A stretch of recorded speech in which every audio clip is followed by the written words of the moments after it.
Well, hello, folks. Welcome back to the Internet Interviews. And today we have another amazing special guest. Today, would you like to introduce yourself? Hello, I am Rebecca Wong. Wong, not Wang. I have been trying to change it in the recent months because I'm like, we are in our Chinese era. We are really in our Chinese era. That is true. Yes. I am the English voice of Aria. I'm a voice actor, and I'm very, very happy to be here today. Woo, yippee! But I saw a question in chat. Who is Rebecca Wong? That's a great question. A savant, the triple S tier lister who is in my amazing note card that's definitely not off of IMDb. We have Charlotte from Genshin. We have Mint from Nikkei. We have is it Babik? Bybeak, according to like the Bybeak. Japanese reference, like how they say it in Japanese. So I'm assuming English same, right? Jinna from Soul Leveling. Sungjina, yes, my girl. That's the first role I ever booked. Wait, She's genuinely? Genuinely, she's to this day I'm like, what in the like fold in the universe was that? That's crazy to me. And then, Yeah. I mean, well, if that's our first role, and we also have Koyuki in Demon Slayer. My girl, yes. Koyuki, yes. My poor dead girl. She's alive in our hearts, though, and alive enough for Akaza, I guess. And then to finally cap it off for all the Zenless fans in chat, our lead singer of the Angels of Illusion, Aria. Cannot believe it. Cannot believe it. I think I spent the most time on the other girls' auditions because I was like, ain't no way they're gonna put me as center girl. Oh, and we can kind of go into that a little bit, because when it comes to voice acting, there are some instances where you might be, gunning for a very, very specific character and you'll just audition for that character. But it seems like we auditioned for all three. I did, yes. When the auditions for the girls came out, I did do all three. And they asked for a singing sample, and I was like, to boost my chances, I will provide 3 different singing samples for each girl. That's insane. Yeah, originally I thought Suna would be... Granted, I wanted Arya the most, but as you know, in this industry, like you cannot get attached to anything to just like protect yourself. So I was like, I want Arya the most. The possibility of that is just like, but I think my strongest would be Suna because I don't know how much people know Arknights, but like Bybeak was like a very similar personality actually, just like very insecure and like kind of crybaby-ish. So I was like, okay, I've booked that kind of character before. I'm like familiar with that. So I spent the most time on Suna's audition. And then when I got Arya, quite literally started screaming and rolling on the ground. And then I emailed my agent, I am screaming and rolling on the ground. And he laughed. Yeah. So I was very, very happy. And you yourself, do you find yourself being more of an Arya type of personality type? Yes, I think, again, I wanted her the most because I felt that she was my best fit, but I didn't, it was almost like defense mechanism. I was like, I don't want to get too close to that, even though I know that she's who I want the most and who I feel the most connected to. Because I've mentioned this across the board when talking to with Elena, who voices Juyen. And she was like, yeah, they were just like, just be you. That kind of reinforced with me, especially that Amber and team, they really do a great job of matching the voice, and not only just the voice, but like even just actor even themselves to the particular character. So, well, before we get into any more Arya, and I definitely want to talk about some other roles, let me get ready our lightning round questions. Are we ready? I'm ready. Are we My body's ready. Oh, wait. What is this on my screen? Huh? Wait. What is... There's a random kid? There's a random kid. Yeah, who's that? Oh, let me just... Sorry, I don't know how that showed up. Let me just do a little... Just gonna, just bring it down that way. Okay. Sorry. I don't know what happened there. That was a little awkward. Yeah. Anyways, lightning round. Let's go. First question, Rebecca, what is your favorite soup dish? Soup noodle soup? What's your favorite soup? Taiwanese beef noodle soup. Ooh, classic. That's a good one. Yeah. Next, if you had an extra hour in the day, 25 hours, what would you spend that extra hour doing? Playing with my dog. Oh, what is our most recent favorite outdoor activity? Outdoor activity. Running. No, I do that indoors. Oh my God. I'm gonna go back into camping. Let's say camping. Camping, okay. To be fair, I run indoors as well because I'm like, I don't need the wind, you know, the elements. Bro, I don't need the elements. I don't need to touch grass. I can do that inside. I can do everything that I do outside inside now. Agreed. Lightning round complete. Honestly, that was probably arguably the fastest lightning round we've recorded at the Internet interviews. So sorry, but before we move on, because we have so much on the, I have a whole sheet here. No, this is not you. This is me rambling. Hot take. Frozen 2 is better than Frozen. Oh God, no, Josh. I can't even like hold it. I can't even pretend. What? No. Explain. It's a hot take. It's a hot take. Explain yourself. I can respect that the songs from Frozen 1 are a lot more iconic. Well, barring the developments in animation from, you know, however many years, just because, like, I think, you know, Frozen 2 came out when? 2022? When did it come out? Gosh, it was so unmemorable, Josh. Damn. I see how it is. Okay. To be fair, like you said, I'm not the biggest fan of Frozen 2. But that's just my hot take. I think Frozen 2 is better than Frozen. Wait, okay. Similar vein, maybe equally hot take. This is the last thing I'll say. Yeah. I think Monsters University was better than the original Monsters, Inc. Ooh, I'm not gonna lie. I can low-key get behind that. Okay. I could low-key get behind that. We can continue talking then. Okay, perfect. But let's flip over to some other roles. I did want to ask about Demon Slayer, because last year, of course, Demon Slayer was the big hit. It's Demon Slayer and Chainsaw Man. Oh, what a 1-2 punch. Oh my gosh, anime fans eating good. But how was the experience? And I guess this is a kind of a two-parter.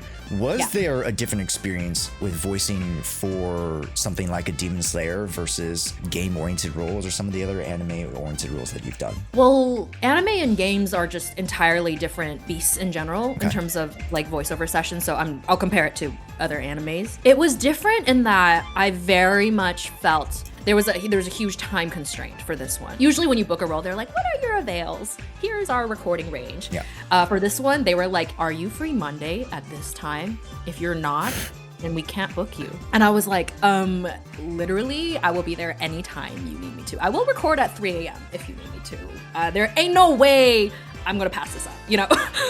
I think at that point, I wasn't nervous anymore going into sessions, but I very much felt the pressure of like knowing that this is a big IP, knowing that like this anime is just so important to people, and knowing that she was such a crucial part to Akaza's backstory. I was like, there was so much pressure on this performance, and the client flew in from Japan, and so she was sitting there for the record, which isn't like unheard of. So that wasn't completely new to me, but I don't know. Like I felt the bigness of this project. So even walking in, I was like, oh my gosh, I haven't felt nerves in so long, but I feel it, you know? And we only had 2 hours to finish recording the whole movie.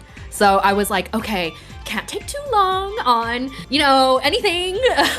Can't mess up too much because we only have 2 hours to do this. So what? It was different in that aspect.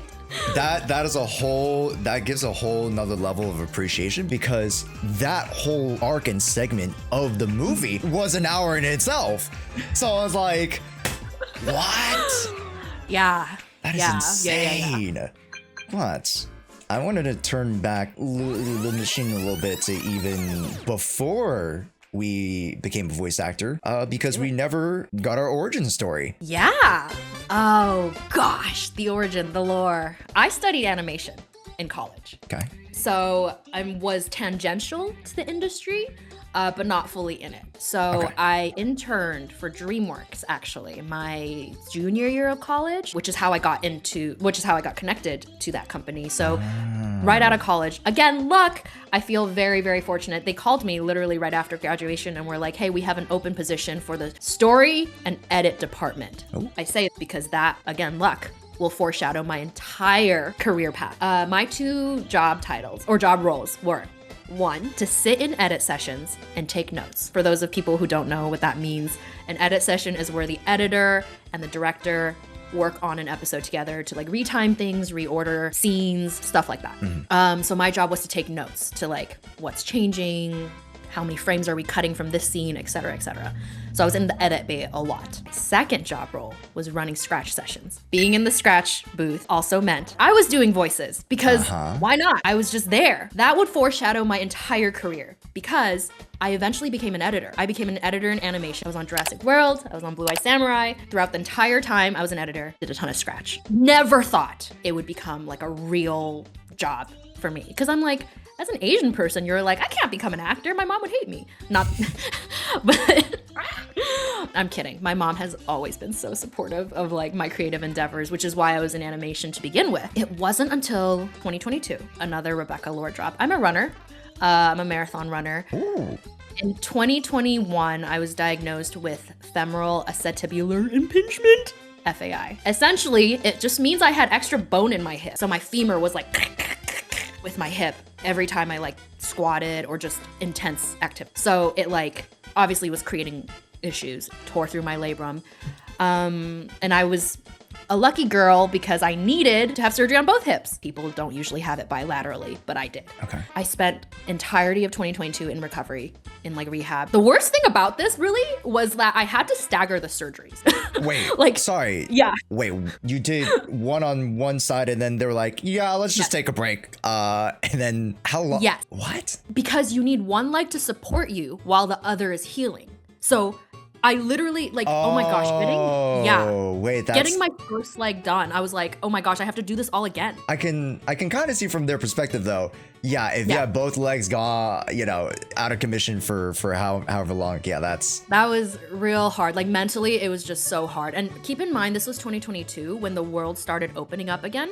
So I was in bed. I had moved back home because of the surgery, so my parents could take care of me, watching the world reconnect and reopen. And I was just in bed, like so depressed. I don't know. Mentally, it was really hard. And a lot of my like self-worth was also in like what I could physically do. Running was such a big part of my identity. So there was a lot of like, who am I? What if I can never run again going on? Yeah. I hate to be cliche, but I think part of the human experience is like not giving a fuck when you have a health crisis like that. So during recovery was when I thought, if something as taken for granted as walking, what do I have to lose? Why am I waiting? Why am I not living life then? I mean, why am I not living boldly? So I was like, what do I really want to do? Man, I think I want to act. Oh, that's crazy. I could never make a living out of acting, but I'm gonna try. I never thought once, what if I fail? I just thought I'm gonna try because I would hate myself if I didn't. I mean, you know, like you just gotta put yourself out there because I would regret not giving it a shot. I hit up my good friend, Brooke Chalmers. I think some people might know him. He was actually my first friend at DreamWorks. We worked on Troll Hunters together and he was a supervising producer there. And he's also an actor. So I was like, Brooke, what's the first thing I need to do to become an actor? And he's like, take classes. So sent me over to my first coach. And so I started coaching. This was like end of 2022. Okay. June 2023, I roll off of Blue Eye Samurai as an editor because my time is done. July 2023, literally a week later because I ended, last week of June. Anime Expo, open auditions. Bang Zoom is hosting. Oh. Whoa, I'm gonna try. I'm gonna shoot my shot. Yeah. Bro, I like line up every single panel like 2 hours ahead of time because this goes back to what we said. We're creating our luck, right? Yeah. We're setting ourselves up for success because they were giving out fast passes to people who attended Bang Zoom panels at the end of the panel to guarantee you a spot at the open auditions because so many people applied. Yes. So it was very much a lottery. And I was like, I'm going to increase my chances by trying to secure a fast pass. I ended up getting the last fast pass they were handing out. I think it was an engineering panel or something, but Tony Oliver changes my life by pointing at me and going, okay, let's pick you for this last trivia question. You had to answer trivia questions to like obtain the fast pass. Okay. Points at me and he goes, name a show Lauren Landa was in. And I was like, Magical Girl. And the rest is history. Whoa. I got the fast pass. That's insane. Did the open auditions, placed top 5. I didn't win, I placed top 5, but quite literally, I consider that day to be the start of my career because I really milked it. I like reached out to agents a month later and we're like, I placed top 5 in this open audition. And I milked it. And I was just so lucky that my agent right now decided to take a chance on me. He was like, you're green. You have literally no credits, but I like your personality. I'm gonna send you a few auditions to see how you do. I booked Solo Leveling 2 weeks later. And the rest is history. Quite literally, like, my career started then. Well, my career started in Anime Expo. That's my like anniversary date. Okay, yeah. But the solo leveling thing was wild because the audition was just 3 lines, and I was like, there was no reason why they had to choose me because I don't know. I didn't think I was that special, but what a lucky first character to book, and I did not even know who she was. Like. Until it came out, I was like, oh, yeah. But aside from the story leading up to becoming a voice actor, do we have inspirations of how we would now like develop our voice to what it is now? I think inspiration, it is a loaded question because I just feel so inspired by a lot of people, and I think the thing that the people who I look up to have in common is just that they're so self-made. They have so much grit. These people are like Sam Slade, Kendall Bird. These people, I just feel like they're self-made. They're like, oh, I want to do something, and then I did it. Like that, I fucking love people like that, where they're just like, hey, I want something, I'm gonna get it. And they actually like do the steps to like make it happen, and they're not afraid to fail or look stupid while doing it. And I don't know. I feel like I talked about this actually very recently with my friend Kevin Rivera, if people know him. Oh, Kevin. He was like, I love this metaphor. He's like, some people are telescope people, some people are microscope people. Microscope people are the people who, they do the thing, but they don't really have like the goal, the far-fetched goal. There's no specific targeted direction, but they are doing the thing. Versus telescope people, which is more self-explanatory, whereas like you have a goal, but you're not doing the little steps it takes to get there. Got you. Okay. And Kevin, oh my gosh, this is like the nicest thing he's ever, or anybody's ever said to me, but he was like, Rebecca, you're a telescope and microscope person, and it shows. And I was just like, oh, that's so nice. He's like, Rebecca, you know what you want, and you like do the things to get there. And I was like, I mean, that's so nice, but I guess so. I guess I do. And so when I guess what Kevin put into words, what I like seeing in other people too. I love it when people have a goal in mind and then they fucking do it. Yeah. They fucking chase after it. And I can see that grit. I can see the like tenacity and that they don't wait for things to happen to them. Sam is like that. Kendall's like that. Yeah, I can name a bunch. Sam is very just like, I met Sam, you know, I think it was like online, like Discord. Very, very intimidating of a person. Intimidating? I love Sam. No, I love Sam. But my first impression of intimidation is because Sam's just like, she got that aura to her, you know what I mean? Yes. She got her shit together. Or at least she presents that way, you know? It's so impressive. Yeah. And I've been thinking about this a lot. If I am a combination, or if I am a balance of the 5 people I surround myself with, then these are the type of people that I want in my community. I don't know. I feel like that didn't really answer the question. No, it did. I'm just talking about people I like. No, but I mean, like the people and the environment that you surround yourself with is what you draw from, right? 100%. I think now is a great time to start pivoting towards viewer questions. There's a lot of Zenless Zone Zero characters, and they have a bunch of very different fashion senses. Do you have a favorite character in ZZ fashion-wise? Abby! I'm Sam Slade pilled. I don't know. I think she looks girly, but also like punk. Yeah? Like, right? Yep. Right? What's that word? There's another word for punk. Steampunk. Is that the word I'm Not looking quite steampunk. I feel because I know what steampunk is. Not quite that, but I know what you're Yeah. Yeah. We're No, thinking. Ambi got that drip, 100%. This is kind of a extra portion of a question or a topic that we talked about a little bit earlier. Big Aria fan here.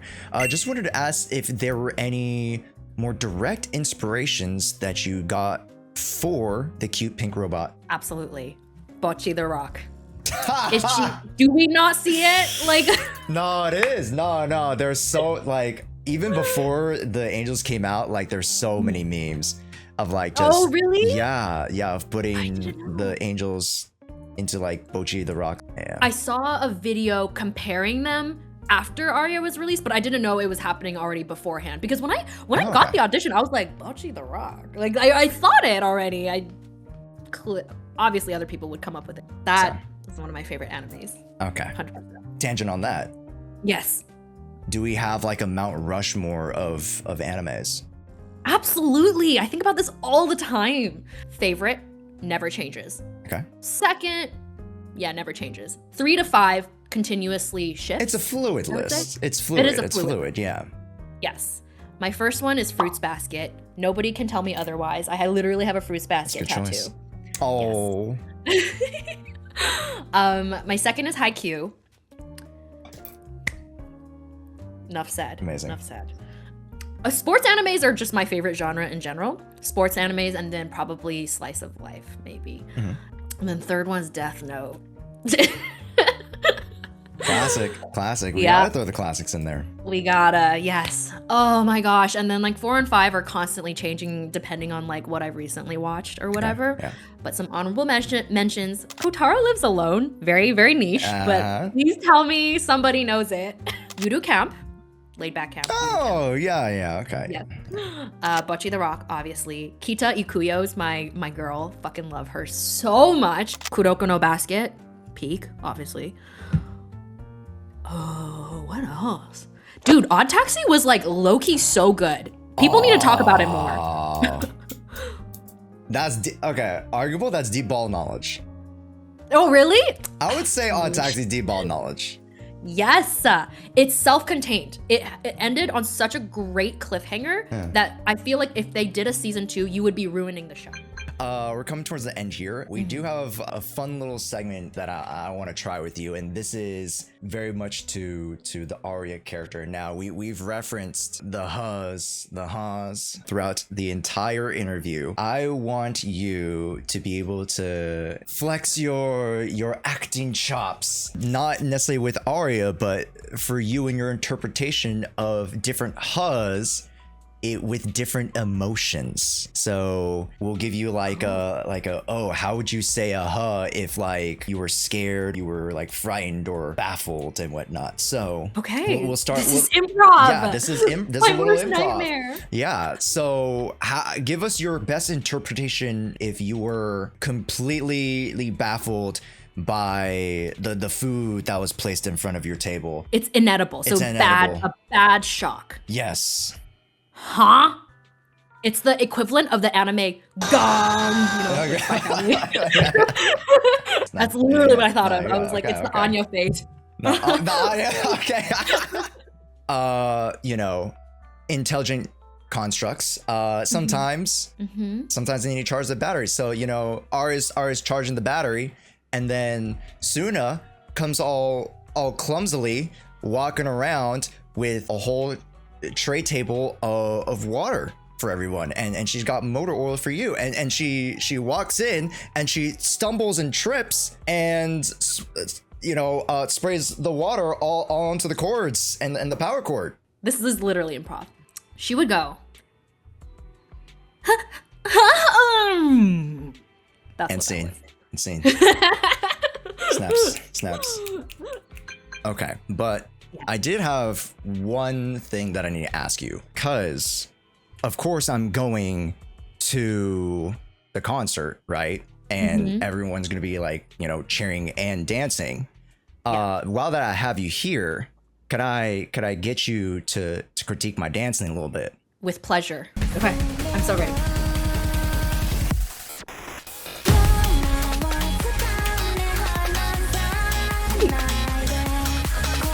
This is legit good. You are not trolling me.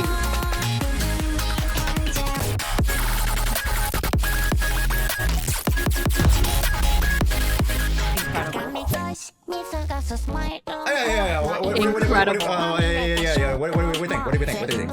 Dude. Yeah, what do you think? That was just unironically casual. good. Just pick that up. Yeah.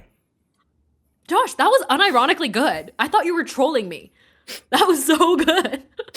Yeah. I just like before stream, I was like, okay, I was just like, no, I took like genuinely, I took like hours to learn it last night. Yeah.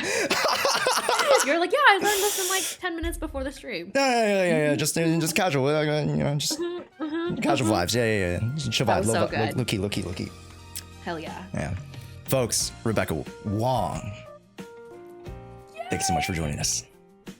Thank you so much for having me, Josh. This was so much fun. For the folks at home, where can they find you roaming around? Yeah. Well, my Twitter is just at the Rebecca Wong with an A, at the Rebecca Wang. And then my Instagram is Heya, like Heya, Heya, Rebecca. Nice. Yeah, those are just my only 2 platforms, really. And hopefully this won't be the last time we see Rebecca around this part of the neck of the woods. So Yes. Hopefully, yes. Awesome. Thank you so much for having me, Josh. thanks so much, Rebecca. I'll let you go. Thank you. Bye-bye.